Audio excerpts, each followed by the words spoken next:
Hello, I'm Brad Zima. I'm inspired by passionate, curious people that push boundaries and are comfortable chasing what they're passionate about and taking risks. I think that's really important.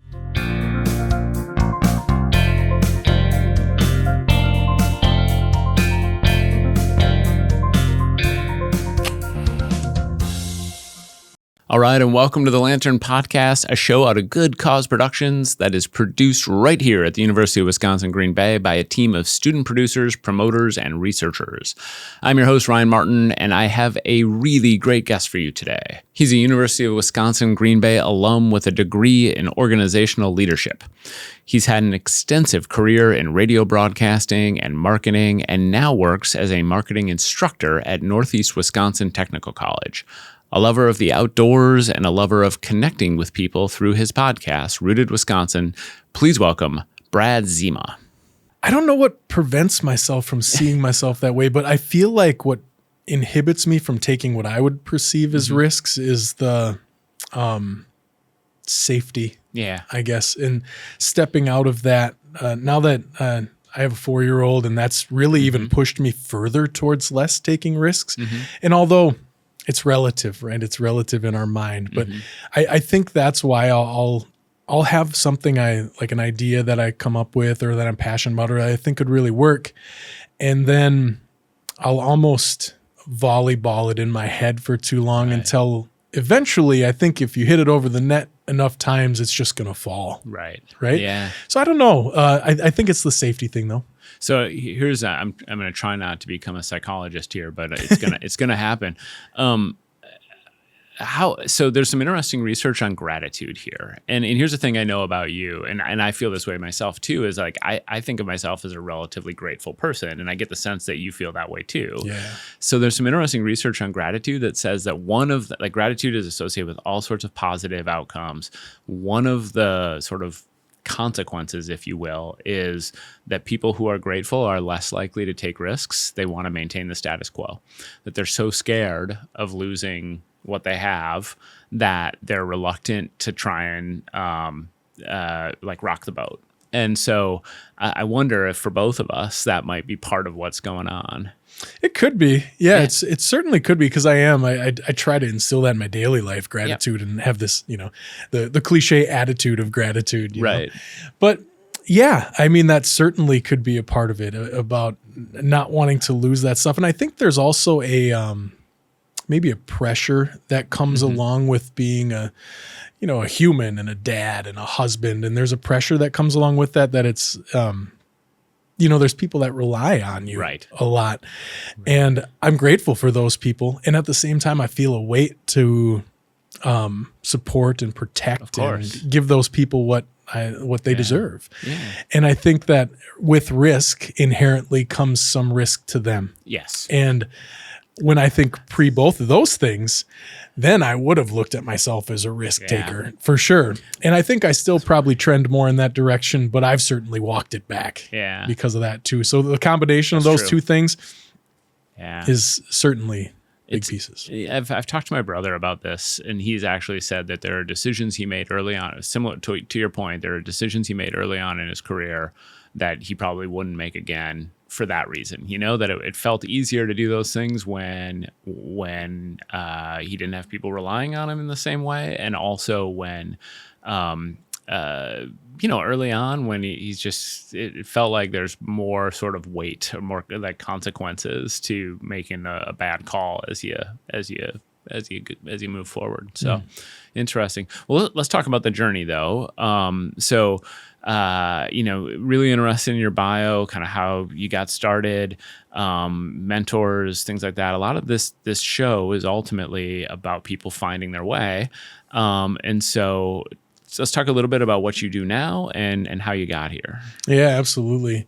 I think probably a cool starting point is I got an academic scholarship to go to college. Okay. And I did that for a year. And up until that point, some folks in my life, counselors and things like that, teachers, told me I was good at science and math, so engineering would be a good route for me. And career exploration was a little different in high school than it is now for me.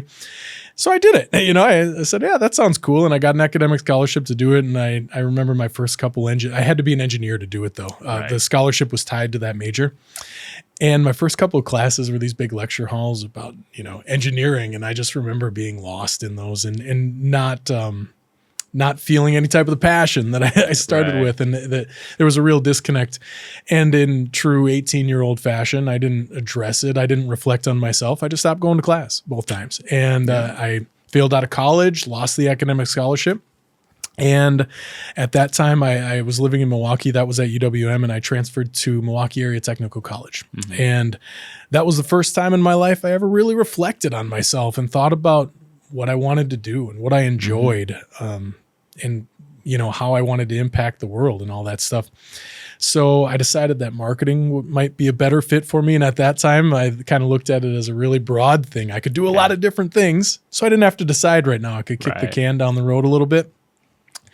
And in doing that, I had to have 2 internships to graduate. And my first internship was with a radio affiliate of ESPN called ESPN Milwaukee. And I worked for free for a year and ended up really liking radio. And then I got another internship that I worked for free for another 6 months. And that I kind of set my sights on being in the radio industry and being behind a mic. And I achieved a lot of cool goals in that. And I set the goal of being a program director. I achieved that faster than I thought I would and had a great time until I did the next period of reflection in my life. In that time, I started a marketing agency too, and both were really successful, really fun. And then one day, I don't remember the exact day, but it happened relatively quickly where I would lay in bed and, the thinking in bed at night, laying in bed thinking that I could be satisfied in a different way and that my cup wasn't really being filled with what I was doing. And in that reflection, I kind of determined that I wanted to support people in a different way than I had been, kind of hearkening back to that 18-year-old me when I was kind of aimless and trajectoryless. And that's when I kind of switched things up. I moved to a career in higher education and have been doing that since. I have favorable enough to teach a bunch of aspiring marketers to kind of navigate their trajectories and their lives. And then when I had left the radio industry, I kind of left content behind too for a little while. And it was about 3 years.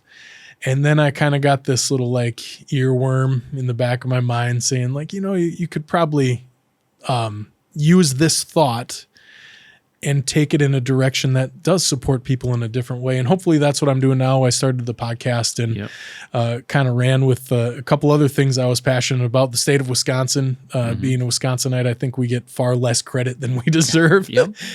And long form conversation of exploring the curiosity of people. Yeah. So I'm curious about the, wanting to support people. Who were the people who supported you along your way? Who were your mentors? Yeah. So when I graduated from that MATC degree, I graduated into a really strong recession. So the job market was terrible. This must have been around 2008-ish. Is that 2008, 2009. Yeah. Excellent. Something like that. And there were no jobs available. And I really wanted to work in radio. So while applying for a bunch of jobs that would get me through for a little bit, I at the time I was cobbling together 2 jobs. I worked at a Gander Mountain and I worked at a grocery store, if I remember right. And then looking for that first radio job, I graduated and I was that classic eager student, but I also had bills to pay. So I was applying for regular marketing jobs that I wasn't getting because I had no experience. I had 2 internships in radio. And I was applying for radio jobs, which I really had little experience too, other than running the board.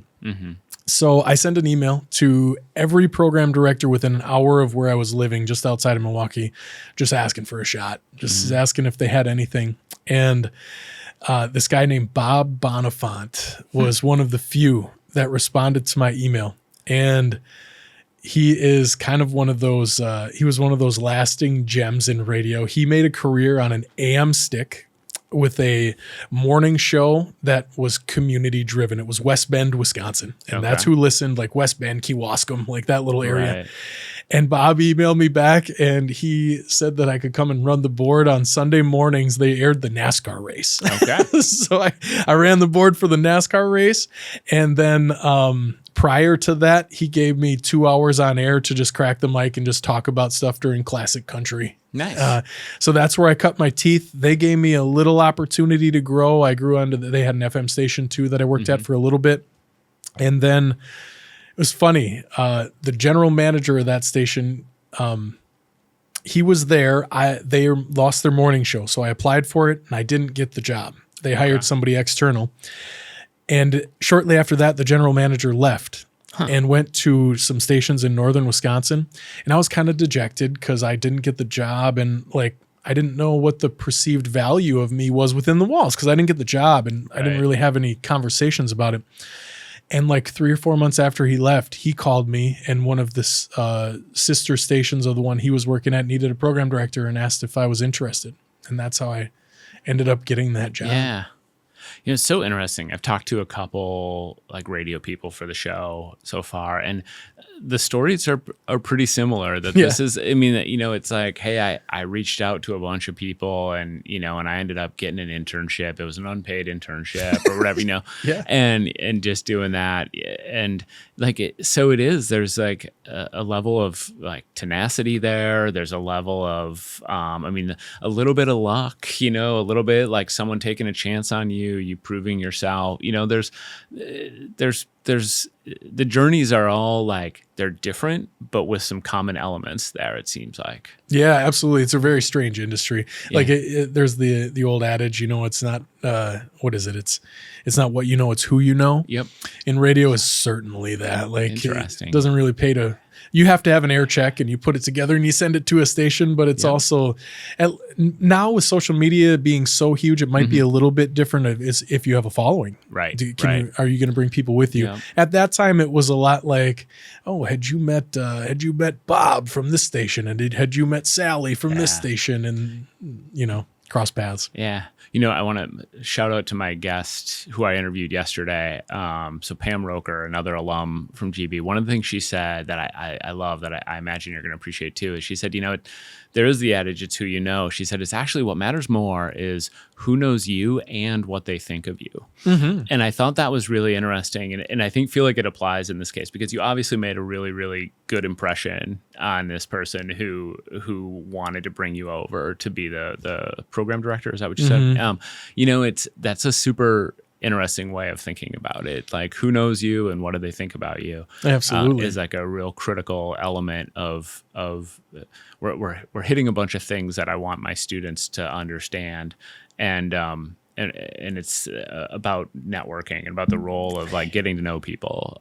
And so it's risk taking, but also a willingness to put yourself out there, but also like your reputation. 100%. Yeah. I talk about personal brand a lot. And I think an easy way to kind of encapsulate personal brand is what do people say about you when you're not in the room? Yeah. That's kind of your personal brand, right? Yep. And it's super important. And, sometimes it's hard that, we talk about risk taking and through the student lens.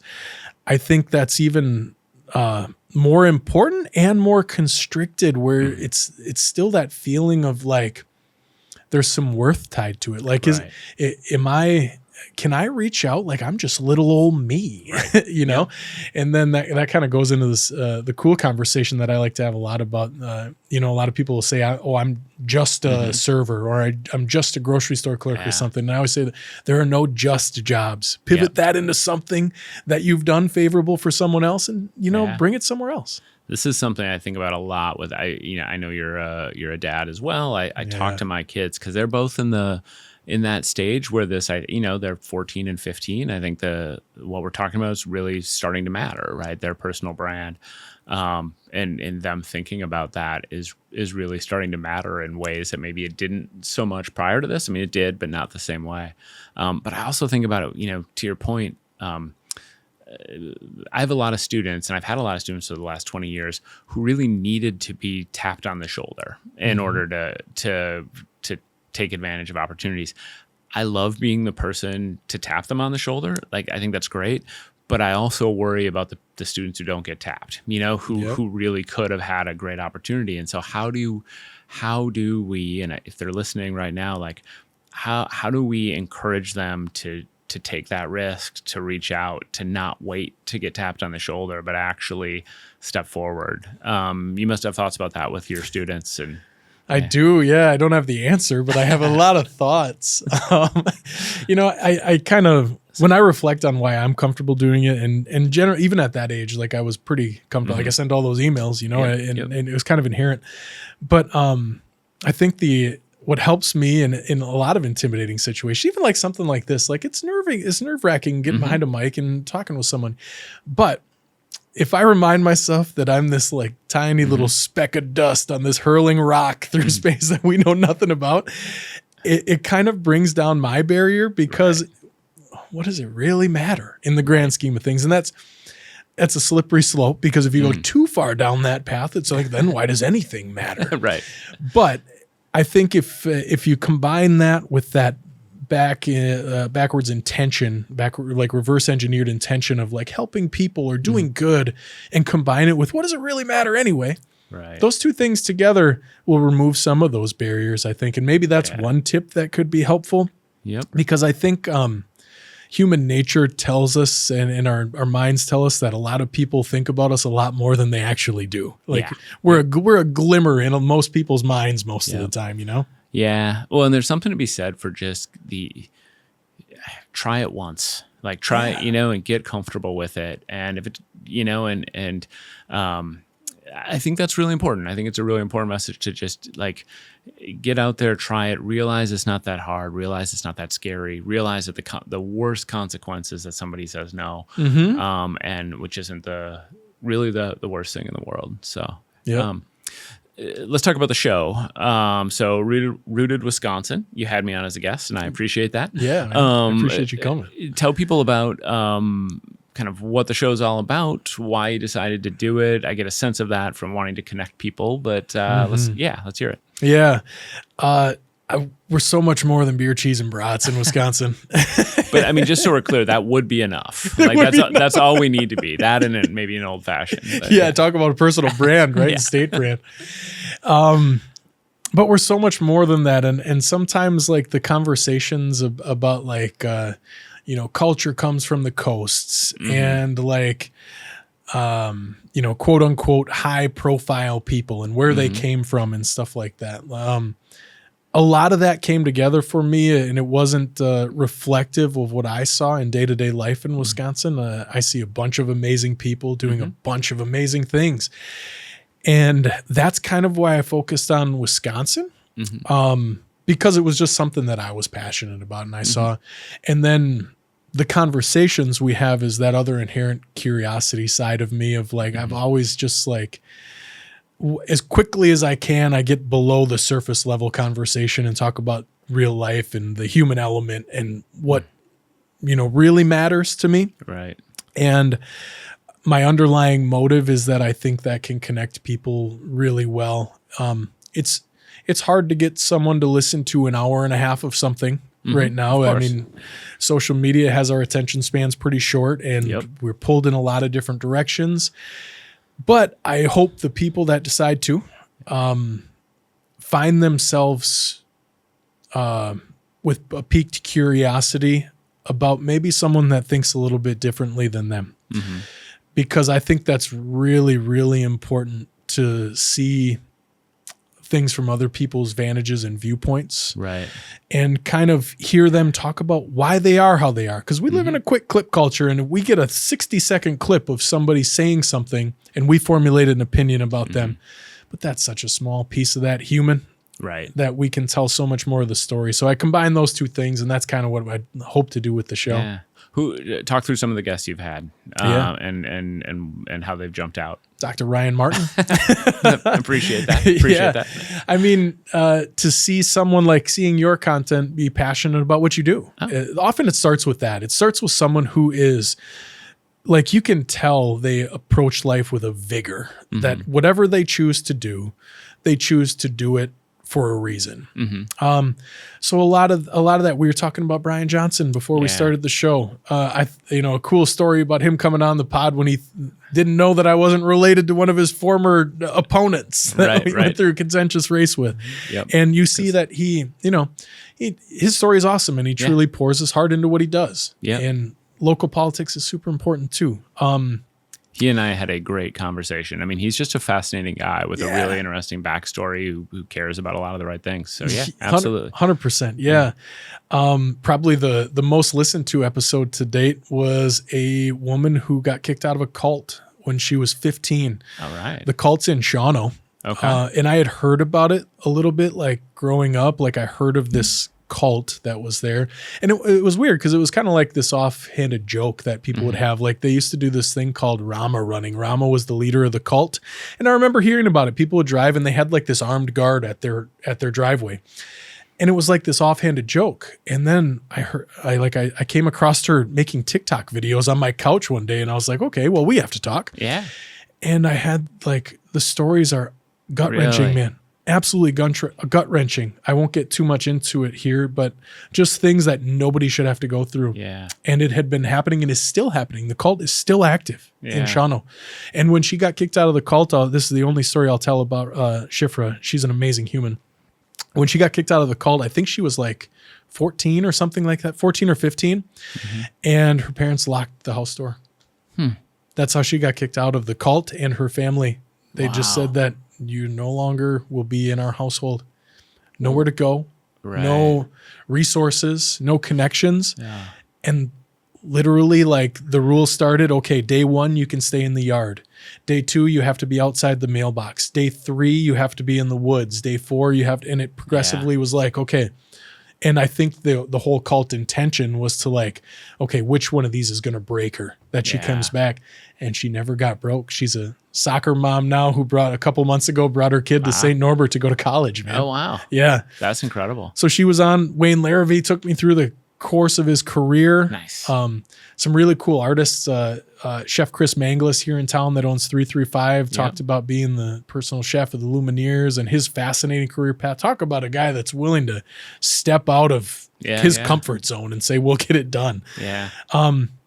That's all great. Of it. Yeah. I think we're 50 or 60 episodes in, and it's always just about somebody passionate about chasing something they care about. And oftentimes I think that message, regardless of what they're chasing, the elements of how they're chasing it is what's so valuable. Right. Yeah. One question before we get to our like big three. You've talked about curiosity a bunch of times, and I don't want to minimize that because it's one of my favorite things to talk about. What things are you most curious about? Oh my goodness, the human element. Okay. Why we are how we are. I mean, there's a ton. Curiosity is just bleeds from my pores, man. I'm curious about everything in life. Psychological elements that you brought up earlier. Right now, actually, funny, I'm on the heels. I just watched Age of Disclosure the other day, and I saw the director's interview with Rogan. So I'm super curious about aliens at this specific moment. Okay, that really has my interest piqued. But just our meaning and mission on this rock that we live on, how we interact with it, and treat our neighbors, treat our planet, treat everything. What forces us to act. Nice. I'm just man, I could talk about that for days and days. I'm curious about everything. Excellent. It's one of the most important qualities there is. Like I've been describing it lately as a super value. 100%. Or super virtue sometimes too. You know, it's just we know people who are curious. They are happier. They learn more, and they are less biased, right? Because when you're curious, you ask questions.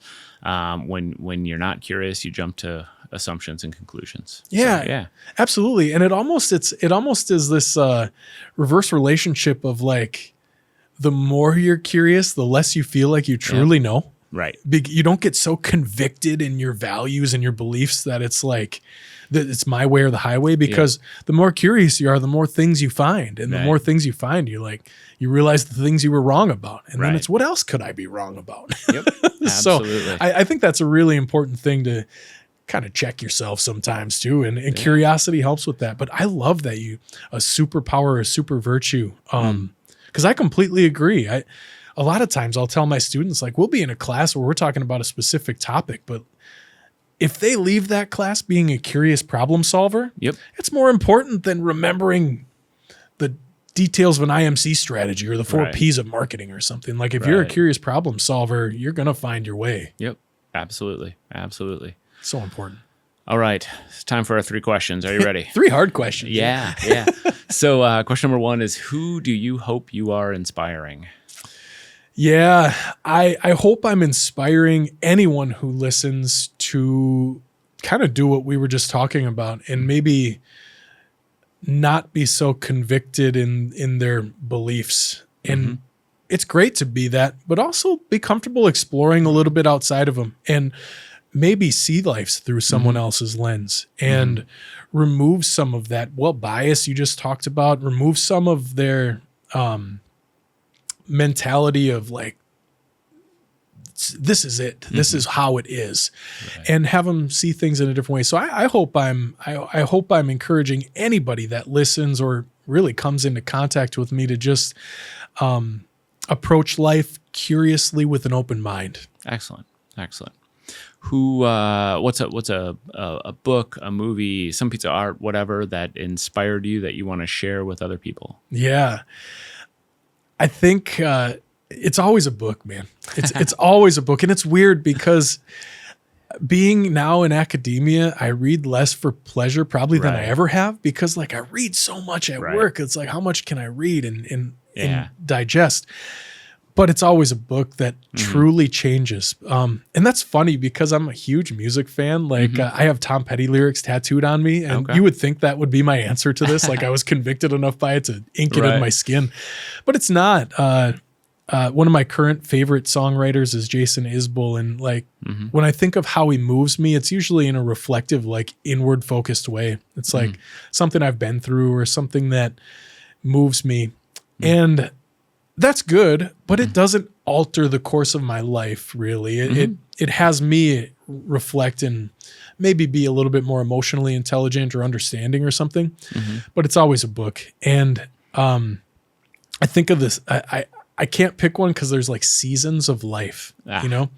So I have like 2 or 3 that I think represent different seasons. One, I was like 16 and I read this book called No One Here Gets Out Alive. It's a biography of Jim Morrison, written by a guy named Danny Sugarman.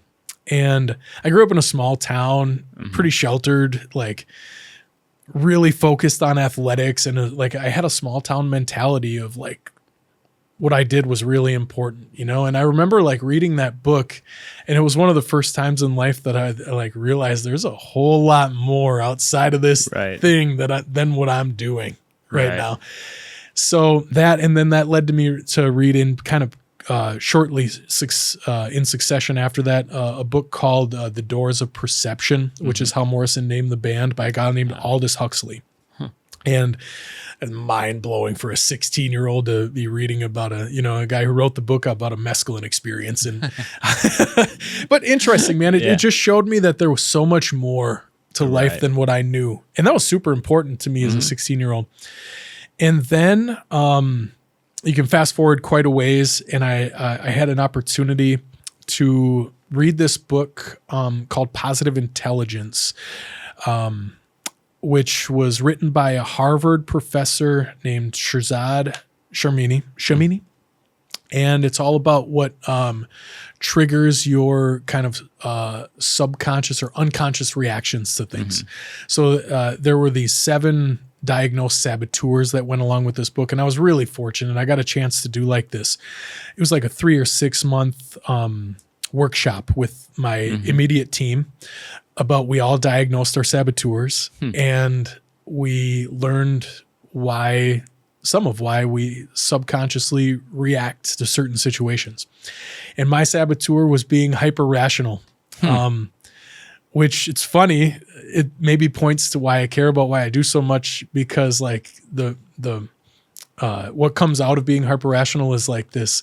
It can be a sense of arrogance. It can be a sense of like thinking you know everything and stuff like that. And even though I don't feel like that, I would present as that sometimes. And I still do. It's something I'll always fight because he always referenced back to a big part of the training and the reading was like, think about child you and look at a baby picture of you and think how innocent that was. And think about how you like trauma and experiences shaped who you are. And that, it was pre-kid, but it made me a better dad. It made me a better, like it was through the lens of work, but it made me a better husband. It made me a better person. So reading that book and doing that training was really, really important to me. So that was kind of a second season that I could see as really important. And that was, relevant right now. I'm just kind of finishing up Meditations by Marcus Aurelius. And I think that's another thing that can really, I don't know. It's another reflective thing, but at the same time, there's a lot of nuggets in there that you can take that. It's amazing how relevant it still is from time period and stuff. So that's a few that really moved me. Love it. That's great. All right. Last question. What is a piece of advice that you would want to give to someone who has not yet found their way? Yeah. Just keep going, but be curious, curiously explore what moves you, because I think the other stuff comes easier. Like it's really easy to say, just keep going. Right. It's way harder to do. Right. But I think it becomes a lot easier when you find something that you truly invest yourself in. And that's kind of where I was when I left the radio industry. That's what some of those things, when I reflected, it was like, man, I helped a lot of people sell fish fries and cars and clothes and trinkets. But like, that wasn't what moved me. Right. And I think if you can identify that and maybe walk in that direction, it's another pie in the sky idea to do what you love and you'll never work a day in your life, blah, blah, blah. But if you move in that direction, if you move in the direction of something that you truly care about and are passionate about, I think the persistence comes along with it, because then you want to stay with it and there's less to push you away. So I guess in short, be curious, find something that you care about, and then take a little risk in that direction. Love it. Where can people find out more about you and more about the show? RootedWisco.com. Okay. Pretty much any social you're on, I have some different type of content on anyone. Connect with me on LinkedIn. Happy to have a conversation. Excellent. Those are probably the main places. Very cool. Thank you so much for being here, Brad. This has been fantastic. I appreciate you, Ryan. Thanks for having me. You bet. All right, I am here with Elazar Clune of LiveX. You have been the brains of this operation, the technical brains of this operation for a while. First of all, how are you? I'm doing good. Ready for Thanksgiving. We're in that season right now, so I'm ready to smash some pecan pie. Outstanding. So give people a sense for what you do for the show, but also what you do for LiveX. Yeah, totally. So my role here with the team is basically help direct and train the students of the production. And that involves troubleshooting, like what we were doing earlier. If the production bot that we use shuts down, making sure cameras are dialed in, but also making sure I set an environment where students can walk right into and also learn about all the technical stuff out of here. So we already have a great program here at UWGB.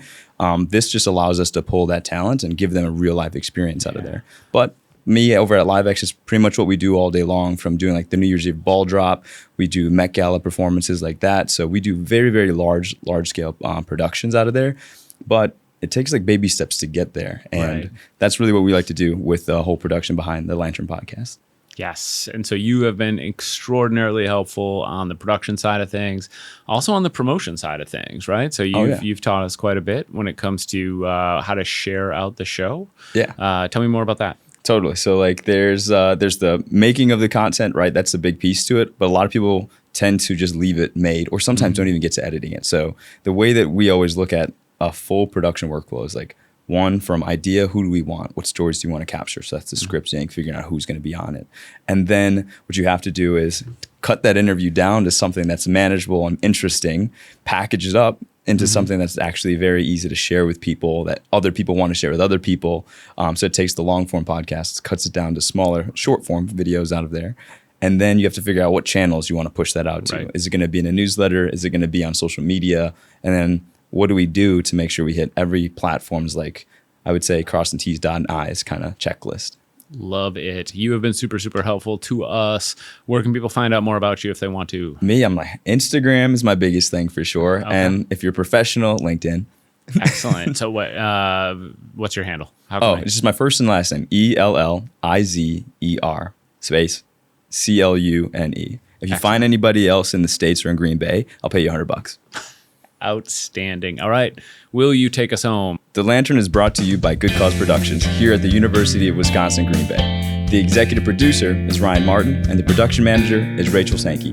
The engineer for today's episode was me, supported by my team at LiveLinks. And that music you love so much was arranged by our very own Michelle McQuaid-Dewhurst. Special thanks also to our guest, Brad Zima. If you haven't already, please make sure to rate, review, and subscribe to us on your favorite podcast platform.